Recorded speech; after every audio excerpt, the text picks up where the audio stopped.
Team India యువ opener Yashasvi Jaiswal మరో double century సాధించిన విషయం తెలిసిందే. నిన్న సెంచరీ అనంతరం రిటైర్డ్ హట్టుగా వెనుతిరిగి ఇవాళ తిరిగి బరిలోకి దిగిన యశస్వి మెరుపు వేగంతో పరుగులు సాధించాడు. 236 బంతుల్లో 214 పరుగులు చేసిన యశస్వి వెటరన్ పేసర్ ఆండర్సన్ పై కనికరం లేకుండా విరుచుకుపడ్డాడు.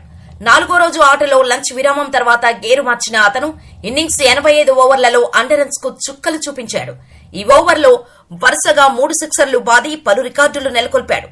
సౌరవ్ గంగూలీ తర్వాత ద్వైపాక్షిక టెస్టు సిరీస్ లో 3 మ్యాచ్ల్లోనే 500 పరుగులు దాటిన రెండో భారతీయ క్రికెటర్ గా రికార్డుల్లోకెక్కాడు.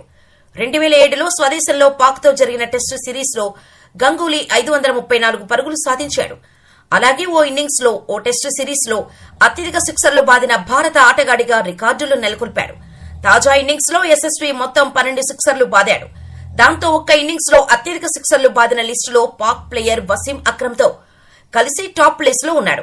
అలాగే ఈ సిరీస్ లో మొత్తం అతను 22 సిక్సర్లు కొట్టాడు. యశస్వికి ముందు టెస్టు సిరీస్ లో 19 సిక్సర్లతో అత్యధిక సిక్సర్ల రికార్డు రోహిత్ శర్మ పేరిట ఉండేది. అలాగే అండర్సన్ బౌలింగ్ లో ఒకే ఓవర్లో 3 సిక్సర్లు బాది ఈ ఘనత సాధించిన 5వ భారత ప్లేయర్ గా రికార్డులోకెక్కాడు. యశస్వికి ముందు ధోని 2 సార్లు టెస్టులో హ్యాట్రిక్ సిక్సర్లు బాదగా హార్దిక్ పాండ్యా, రోహిత్ శర్మ, ఉమేష్ యాదవ్ ఈ ఘనత ఒక్కోసారి సాధించారు.